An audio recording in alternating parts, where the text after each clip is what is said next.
Like, I remember when the money wasn't there, first I'm gonna say you 50, I got you. They still do that. Gave my lawyer money there when I fight my case. I ain't gotta get into all that, but bro made sure he made a way for me to be straight. Lil Durk held it down for OTF Jam through thick and thin, until Jam flipped the script and turned on him.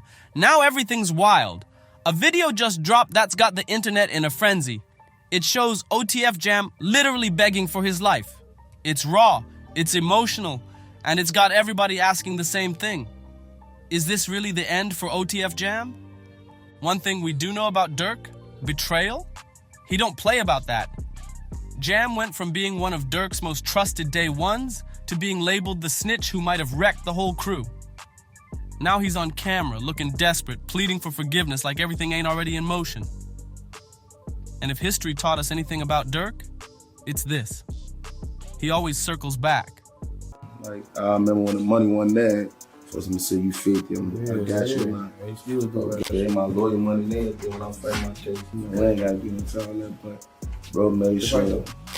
But before we get into the heavy stuff, federal indictments, street politics, and why the city's calling for Jam's head, we gotta rewind.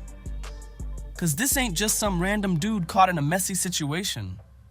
Nah, this was supposed to be brotherhood, the kind of loyalty people brag about in lyrics, the kind of bond the whole culture looks up to. But here's the truth no one wants to face. The ones closest to you, they're the ones who can cut the deepest. OTF Jam and Lil Durk go way back, like Sandbox days. They were out there together before anybody had a stage name, before the fame, before the spotlight. Same block, same struggles, same hunger. They came up in a world that wasn't built for survival. Chicago's wild side. Violence, poverty, trauma. It shapes boys into soldiers or sends them to the grave. He said, Jam get out that jam and give him 50, he ain't gotta ask again, bro. Like, you know what I'm saying? He ain't gotta ask, bro. He said, in a 2023 interview with DJ Jerry, Jam even said straight up, Durk was like a brother. They used to rock mics at block parties and local events, chasing a dream before anyone cared. Back then, Durk was just another kid with bars, trying to escape the trap with a mic in his hand and pain in his lyrics. Record deals? Nah. Federal cases? Not even a thought. It was just two young dreamers riding on loyalty and hope, pushing each other to escape the hood. But Chicago don't let everybody go free. In 2010, when Jam was just 17, he got hit with an attempted murder charge, and boom, 12 years behind bars. Oh, like, played this part for sure, like, overplayed it. I love both of them. Life changed in an instant. We ain't gonna dig into every detail of what happened.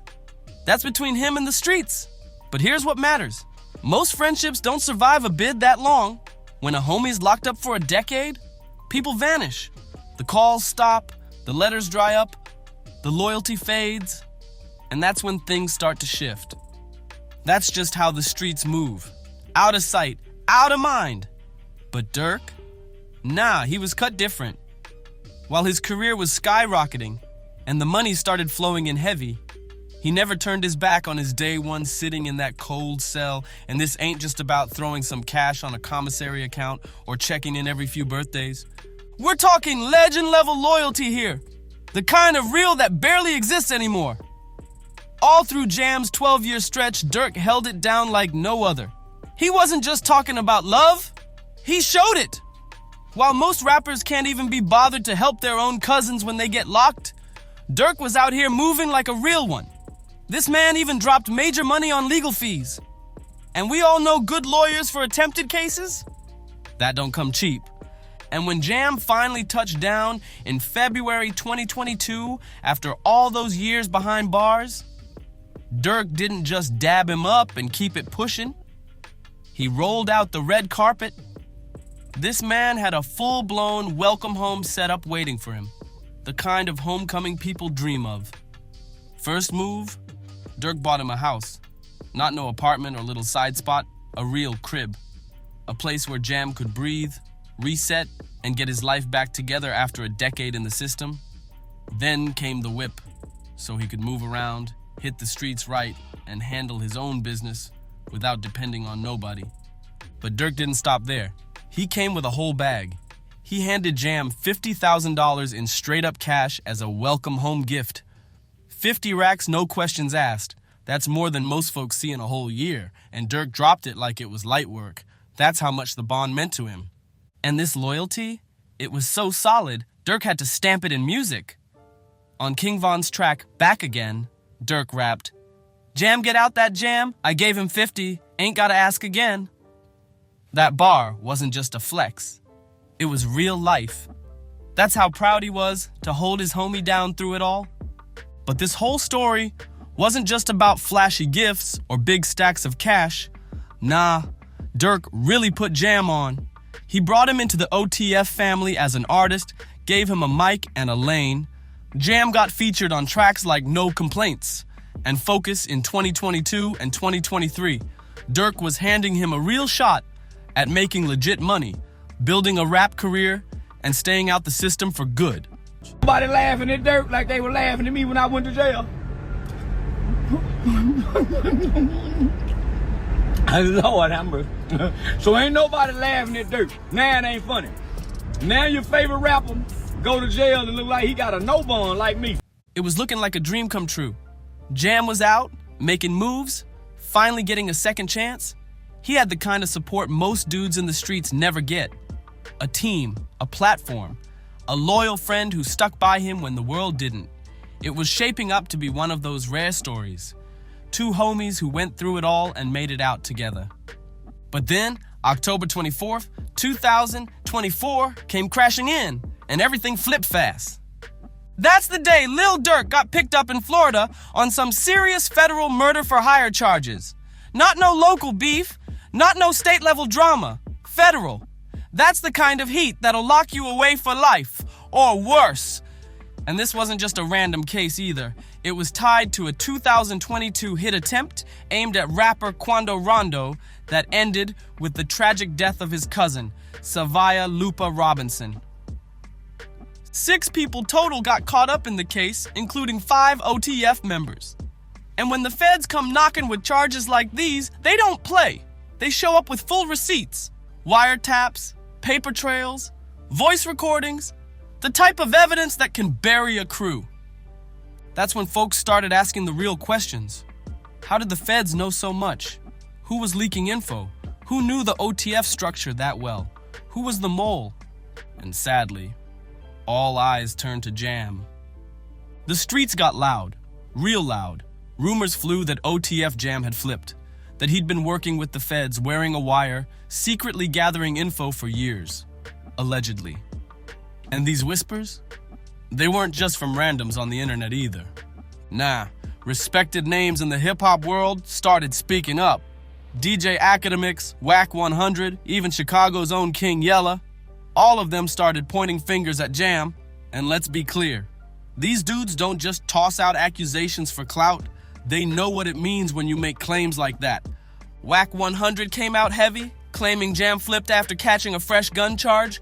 The talk was, right after getting released, Jam got himself in trouble again, and instead of riding it out like before, he made a deal with the devil. But what really set the streets on fire was a certain piece of footage that dropped like a bomb. On October 30th, 2024, a video hit the internet that had everybody talking. It allegedly showed Jam looking real shaky around Durk. Not just awkward, nervous, real suspicious.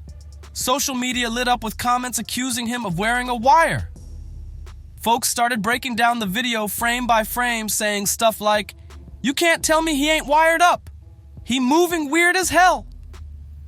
You know, we learned a lot when all this came out, man. You know, there's been a lot of allegations, you know, about people snitching. You know, so the main person they're talking about snitching is OTF Jam. OTF didn't help when OTF Jam baby mama was murdered while he was locked up, and it had him thinking the worst about that situation. That clip turned into the so-called smoking gun for a whole lot of people. They didn't see a man chilling with his brother. They saw someone acting like he had something to hide, A dude who looked guilty. Shifty eyes, stiff movements, fake energy. It all screamed, "This ain't right!" People started piecing it together. Was he recording every conversation, every handshake, every private moment? And then came the paperwork. Legal documents dropped out of a U.S. district court in L.A., and they hinted at something big. An OTF member allegedly working with the feds as a confidential informant. No names were dropped, but people in the know understand how this works. Feds use initials and code names to protect their snitches until trial. And while they didn't say Jam's name, everybody in the streets started connecting the dots. But here's where it cut the deepest. This wasn't just some associate on the sidelines. This was family.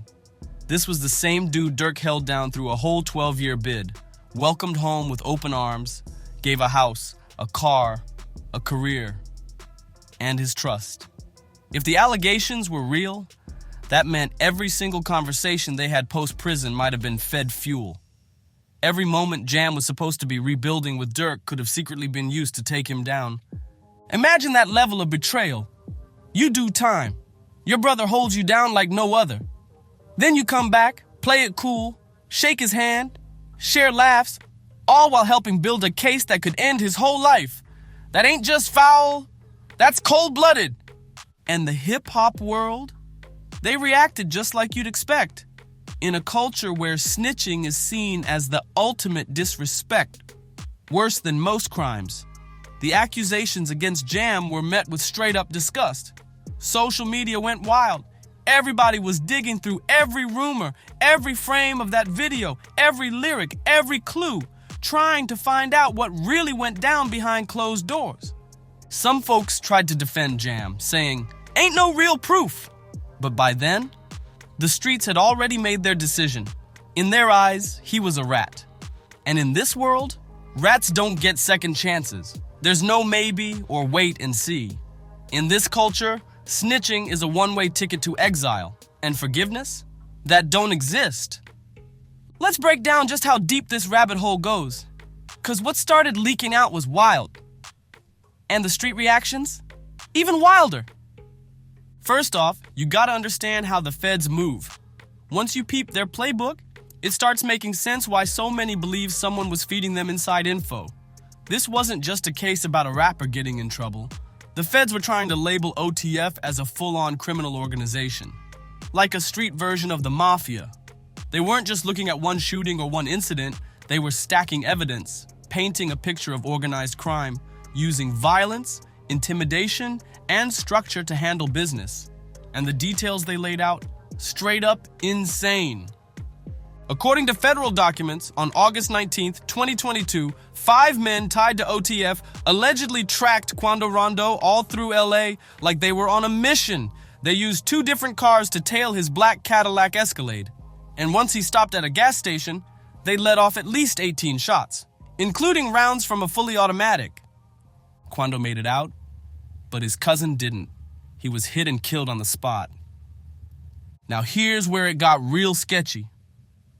How did the feds get that much detail? How'd they know about the tailing, the coordination, the type of weapons used, the timing, the location? That kind of precision don't just fall out of the sky. Industry insiders started whispering. The feds had a plant inside the crew. Someone with real access to the moves, the plans, and the players. And Whack 100? He didn't sugarcoat a thing. He straight up said, "There's a dude named OTF Jam, and he was wired." Ironic, right? Name's Jam, and he got him in a jam.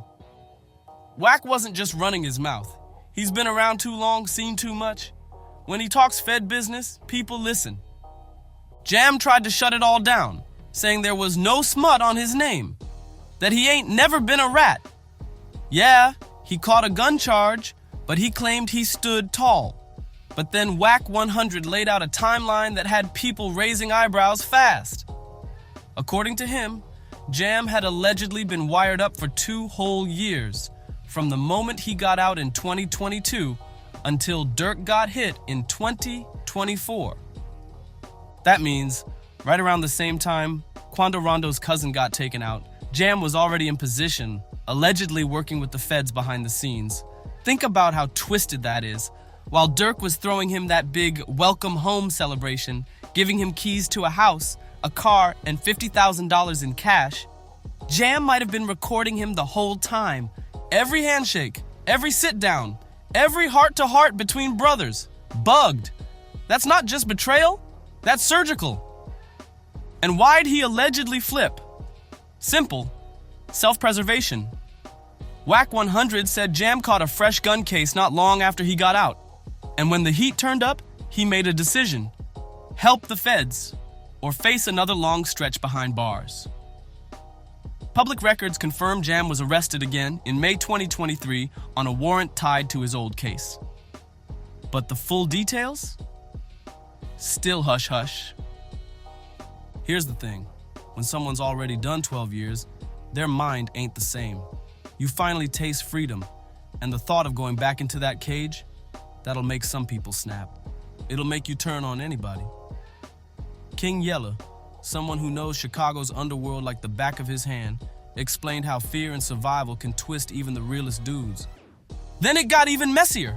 Street rumors started flying about Octavia Redmond, Jam's baby mama, who was tragically shot and killed on July 19th, 2024. The street started saying that Durk allegedly ordered the hit after finding out Jam was cooperating. Nothing concrete ever tied Durk or OTF to the murder, and a 15-year-old ended up getting charged.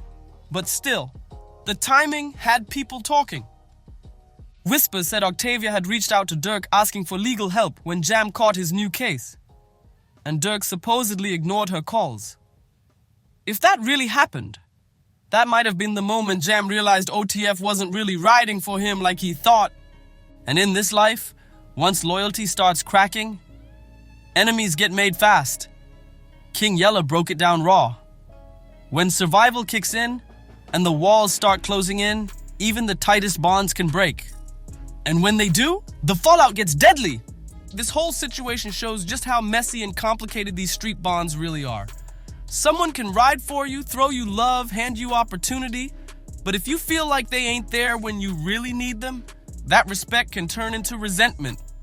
Fast. And for Jam, that bitterness might have made him an easy target for the feds to apply pressure. But here's the wild part. It wasn't just hearsay and street gossip anymore. According to prosecutors, recordings from their inside source were crucial in building the case against Durk. This wasn't just about having a snitch in the mix. This was about having someone handing over court-ready evidence that sticks in a federal trial. Then things took another turn when a track allegedly recorded by OTF Jam popped up online, and it sent the internet spiraling. The song had bars that seemed aimed at Durk, and some people called it a diss track that low-key snitched on OTF. Nobody could confirm if the song was real or when it was even made, but the lyrics, they had people talking. Lines like, "Smirk is the voice, you heard what he said, so bullets behind it, we ain't finna tussle." And, "Only be rapping to kill me a rapper, so four of them'll have something to put in their music." Those bars set off alarms across social media. Some started claiming Jam had basically ratted through a rap track, exposing people connected to the King Von Get Back. Whether it was real, metaphorical, or taken out of context, the internet didn't care. The court of public opinion was already in session.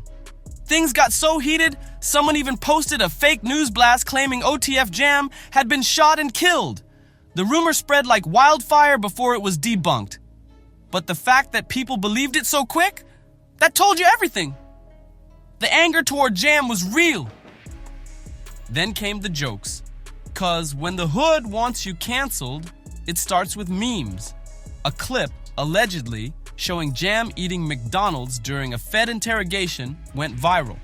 People were roasting him, dropping comments like, "Bro snitched on Durk for a Big Mac and fries." Petty? Yeah. But in hip-hop culture, that's how betrayal gets processed. Dark humor and online clowning that pushes the target further and further out. And the silence from Jam? That made it all worse. After Durk's arrest, Jam completely vanished. No social media posts, no interviews, not even a denial. He went ghost, and that silence had everybody asking, where is he? And more importantly, what did he really do?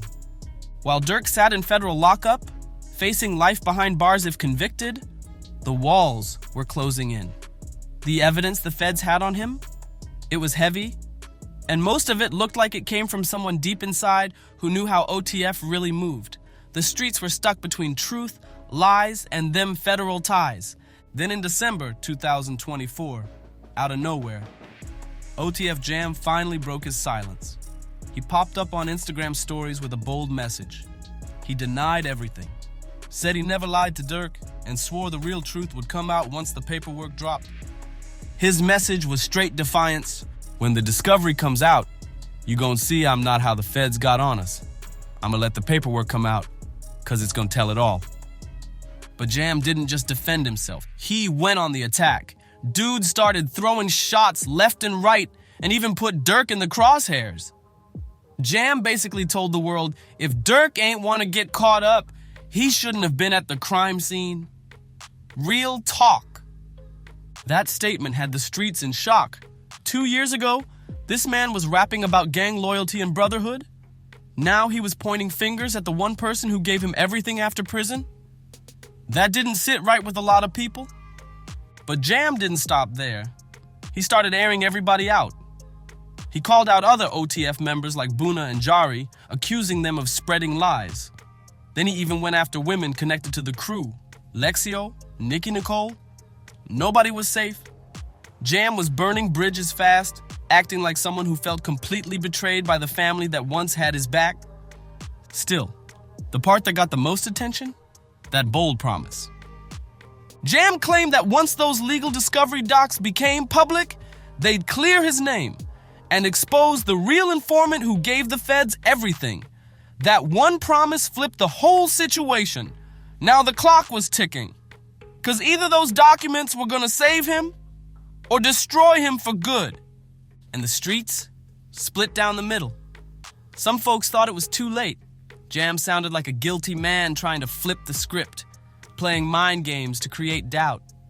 Others said he might actually be telling the truth, and someone else had been hiding in plain sight the whole time. But one thing was clear. If Jam was bluffing, the paperwork was going to bury him. If he wasn't, somebody else was about to get exposed. As the drama kept building, some folks started to think, maybe this whole situation was way more complicated than it looked at first. But no matter what side you were on, everyone was waiting on those court documents Jam promised would clear his name. The streets were watching, and the pressure was rising. Meanwhile, Durk's legal battle started shifting in a way that had people second-guessing everything. Some of the stuff Jam had been claiming, it started lining up. The prosecution, which once looked rock solid, began to crack. One major move came when they quietly removed Durk's lyrics from a superseding indictment. In May 2025, Durk's lawyers had been pushing hard, saying the government misled the grand jury by using lyrics from Wonderful Wayne and Jackie Boy as evidence. But here's the catch. That song dropped 7 months before the actual incident happened. That wasn't just a legal technicality. That was a major problem for the feds. If they were willing to take out evidence they originally centered their case on, people started asking, what else are they bluffing on? What other parts of this case were built on weak foundations? Even Eric Nielsen, a respected professor who studies how rap lyrics get used in trials, stepped in, and he didn't hold back. He blasted the prosecutors for being reckless, saying they were treating artistic expression like confessions without doing real fact-checking. When scholars are calling out the government for being sloppy, that's a terrible look for the case. But the biggest twist came when legal experts caught something major. The feds quietly removed the murder for hire language from the indictment altogether. That section used to say, Durk caused payment to be made for the killing of SR, meaning Lil Pooh, on behalf of co-conspirators. But now, that whole paragraph was gone. That's huge. If the feds backed off that part of the story, it suggests their evidence wasn't holding up the way they wanted. And if the centerpiece of their murder-for-hire claim fell apart, then what really went down? To understand why this is such a massive moment in hip-hop, you gotta look at how these kinds of betrayals play out in rap history. Because when crews get hit with RICO charges and people start flipping, the damage cuts deep. The most infamous example, 6999 and the 9 Trey Bloods. When 6999 got caught in that RICO case, he fully cooperated, testifying in court against his own crew. His sentence got reduced, but the price? He became a permanent outcast in the rap game. People didn't just turn their backs, they erased him. He became the go-to example of what happens when you break the code. Then there's Gunna, caught up in the YSL RICO case. Even though he took an Alford plea in December 2022, which technically says he maintains innocence, the culture still saw it as snitching. In court, Gunna had to admit that YSL was both a music label and a gang, and that he had personal knowledge of members committing crimes for the gang. Even though Gunna insisted he didn't cooperate, the industry moved on like he did. Big names like Lil Durk, Lil Baby, Meek Mill, and Polo G all unfollowed him, and that spoke louder than words. The hip-hop world treated him like he broke the code, and his career took a major hit. He's still trying to bounce back and earn respect again. But the situation with OTF Jam? That one hits different. Unlike 69999, there was no courtroom moment where Jam got up and testified. And unlike Gunna, there was no official plea where he stood in court making statements that confirmed any gang activity. In Jam's case, all the drama was fueled by rumors, speculation, and whispers in the streets. No hard evidence. No leaked paperwork confirming he flipped. But in this culture, you don't always need proof. Just suspicion. And once that suspicion spreads, people treat you like you already crossed the line. And the minute those allegations started swirling, most folks didn't wait around for facts. They heard Jam might have cooperated and stamped him a snitch. No trial, no receipts, just vibes and street politics. That's how deep the distrust runs in the hip-hop community when it comes to law enforcement. And to make it worse, Durk's trial got pushed all the way to October 2025. That delay came down to how massive the case is. We're talking over 230 gigs of digital evidence and more than 20,000 pages of federal reports. So those discovery documents Jam swore would clear his name, they might not see the light of day for months, maybe even years. While all this court drama was playing out, Jam disappeared. People started asking, where is he? Rumors said he dipped out of Chicago over safety concerns. Between the snitching accusations and the murder of his baby mama, he was a walking target. Nobody knew where he was. And maybe that was the whole point. But this story, it ain't just about Jam, Durk, or the courtroom. It's about the trap that so many artists from the streets get caught in. Torn between staying loyal to the code or doing what they gotta do to survive. King Yella broke it down best. When someone's been through that much, the pressure can twist even the realest intentions. The Jam situation is far from over, and what comes next could change everything. If you're still locked in with this wild story, make sure to like, comment, and subscribe.